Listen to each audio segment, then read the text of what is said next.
Jadeja Meghnaba, government arts and commerce college અંજારથી. સૌથી પહેલાં તો પરિસરમાં આવ્યા ને ત્યાંથી પરિસર જ ખૂબ ગમી ગયું. એટલે અમે સાહેબને પહેલાં બધી છોકરીઓએ પહેલાં જ કીધું કે સાહેબ આપણી નવી કોલેજનું પરિસર આવું જ હોવું જોઈએ. એટલે એક છોકરી બોલી ને આનાથી પણ વધુ સારું હોવું જોઈએ. હવે વાત કરું ભાવક મૂલ્યાંકનની. તો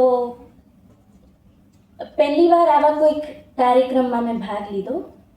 જયંત પાઠકની વનાંચલ વિશે થોડી વાત કરી.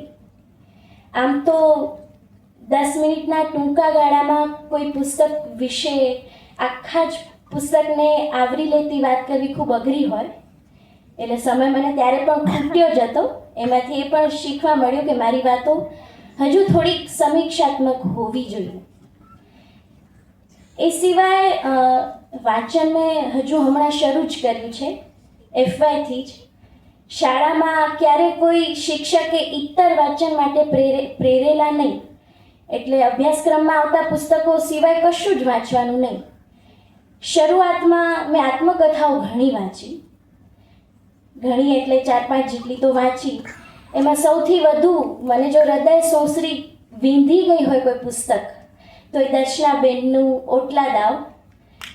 બેન, એક વાત હું એ કહેવા માંગીશ કે એમાં તમે લખેલી બધી જ વાતોને સમજી શકું એવું મારું ગજું નથી, પણ હું સમજી છું એટલામાંથી એ તો કહી જ શકું કે આટલા લાંબા જીવનકાળ દરમિયાન તમારા જીવનમાં આવેલું દરેક વ્યક્તિ આટલું સારું જ હોય.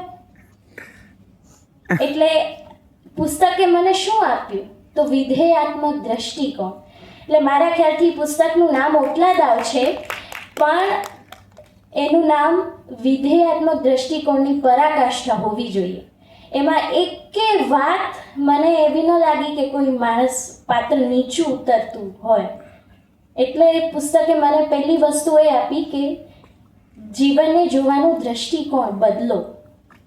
તમારી આસપાસ રહેતા દરેક વ્યક્તિઓનો પોતાનો સ્વભાવ હોય જ.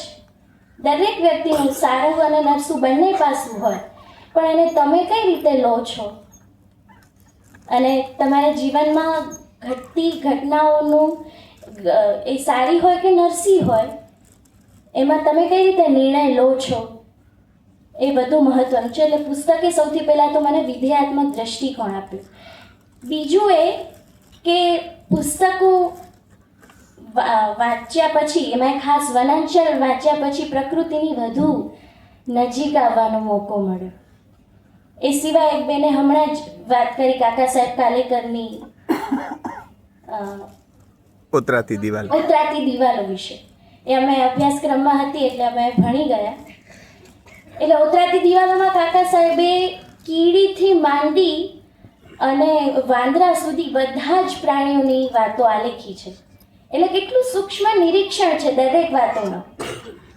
એટલે એ વાત હું મારી પર લઉં કે મેં છેલ્લે ક્યારેય કોઈ પ્રાણીનું આટલું સૂક્ષ્મ નિરીક્ષણ કર્યું. એટલે બીજું પાસું એ કે મને વાંચને સૂક્ષ્મ નિરીક્ષણ આપ્યું. વાંચને તો ઘણું બધું આપ્યું અને અહીંયા આવ્યા પછી આટલા બધા પ્રતિભાવંત લોકોની વચ્ચે બેસવું એ જ સૌભાગ્ય કહેવાય. આટલા બધા પ્રતિભાવંત લોકોની આભામાં રહીએ ને તો આપણા વિચારો બદલાઈ જાય, એમની ઓરા આપણને અડે એમ. અને ખાસ કરીને તો હરીશ દાદાનો આભાર એટલે માનું કે તમે આવી તક આપી અહીંયા બોલવાની. અને બીજી વાત એ કરવા માગું કે અમે કોલેજમાં હમણાં લગભગ છેલ્લા 15-20 દિવસથી એક નાનકડી શરૂઆત કરી છે વાંચવાની. મિત્તલ પટેલના અનુભવનું પુસ્તક છે અમને અહીં સુખ નથી આવતું. મિત્તલ પટેલ આપણા બહુ જ મોટા સમાજ સેવિકા. એમણે ખાસ કરીને વિચરતી વંચિત જાતિઓ માટેનું કાર્ય કરી રહ્યા છે. અને આ પુસ્તકમાં ખાસ નાના બાળકોને માટેના વિચરતી જાતિના નાના બાળકો માટેના અનુભવો તેમને આલેખ્યા છે. એટલે રિસેસમાં 15 થી 20 મિનિટના સમયમાં એક ચેપ્ટર રોજ અમે વાંચીએ અમે વિદ્યાર્થીઓ જ વાંચીએ, કોઈ વાર સાહેબ પણ વાંચે અને એના વિશે થોડી વાત કરીએ. એટલે એનાથી બે વસ્તુ થાય કે તમે મિત્તલ પટેલ જેવા સર્જકને ઓળખો છો, સર્જક કરતા એ કેવા કેવા કાર્યો કરી રહ્યા છે, આપણાને પણ પ્રેરણા મળે કે આપણી આસપાસ પણ એવા કેટલા બધા લોકો છે કે જેને આપણાની જરૂર છે. તો એના માટે કંઈ આપણે કરી શકીએ શું? નાનું પગલું ભરી શકીએ. મિત્તલ પટેલ આજે તો બહુ મોટું નામ છે, પણ એમને શરૂઆત કરી ત્યારે કેટલી એવી વાતો હતી કે એમને આટલો બધો સપોર્ટ હવે મળે છે, પહેલાં નહોતો મળતો. એટલે આપણે પણ શરૂઆત કરાય અને શરૂઆત કરતાં કરતાં ધીમે ધીમે સમય પસાર થાય તો આપણાને પણ આટલો લોક પ્રતિસાદ મળે અને આપણું નામ પણ એટલું મોટું કોઈ વાર થઈ શકે.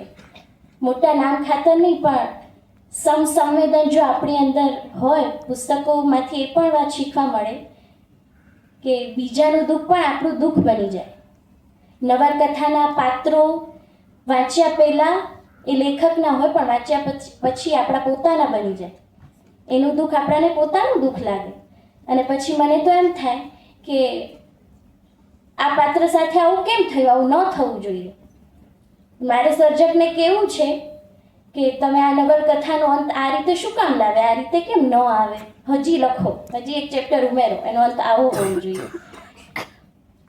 હમણાં વાર્તાઓમાંથી પસાર થવાનું વધારે થાય છે, એટલે મેં સાહેબને કીધેલું કે કુન્નિકાબેન કાપડિયાની વાર્તા તમે એમ કહો છો કે એમના કરતાં હિમાંશીબેનની વાર્તાઓ વધુ સારી છે કુન્નિકાબેનની વાર્તાઓ કરતાં. એટલે મેં સાહેબને કીધું ના, મને કુન્નિકાબેનની જ વધુ ગમે છે. પણ મેં હિમાંશીબેનને આખા વાંચ્યા પછી મને એ ખ્યાલ આવ્યો કે બે સર્જકો વચ્ચે તમે તુલના કઈ રીતે કરી શકો. આ વાર્તા કરતાં આ વાર્તા સેજ નબળી છે આ રીતે. એ તમે જો વાંચ્યું હોય તો જ તમને ખ્યાલ આવે. એટલે હવે હું એમાં ખોટી પડી, હિમાંશીબેનની વાર્તા વધુ સારી છે. અને એમ કહેવાય ને કે કવિતા એવી વસ્તુ છે કે અંદરથી ફૂટે. પદ્ય વાંચન હજી મારું એટલું છે નહીં, તો એવી રીતે મેં વાર્તાઓ વાંચી ને પછી મને અંદરથી વાર્તાઓ ફૂટી રહી છે, મારાથી રહેવાતું જ નથી. એટલે જેમ વધુ વાંચો એમ વધુ વાંચવાની ઈચ્છા તમને અંદરથી થતી જાય. એટલે મને એટલી બધી વાર્તાઓ અંદરથી ફૂટે છે અને એમાં મેં 2-3 તો લખી પણ છે. મને વાર્તા પહેલાં શીર્ષક પહેલાં મળી જાય મને મારી વાર્તાને, એટલે શીર્ષક પહેલાં લખું અને વાર્તા પછી મંડાય આખી.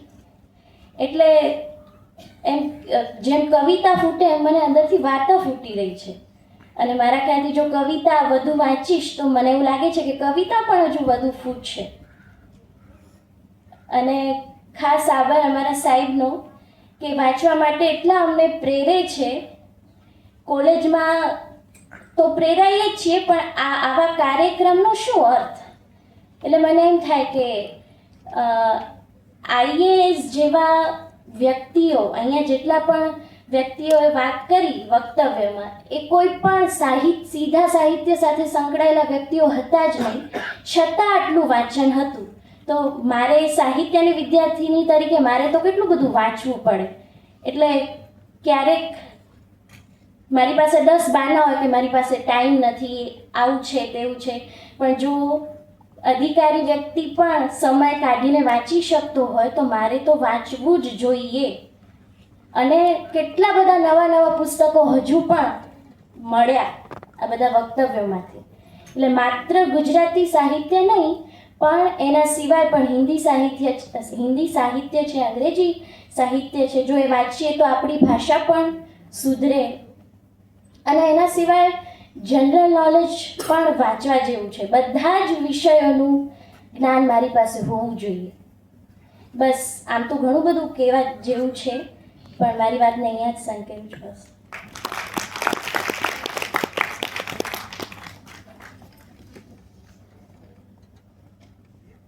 સવારે જે 4 લેક્ચર થયા એવું જ આ 5મું લેક્ચર હતું.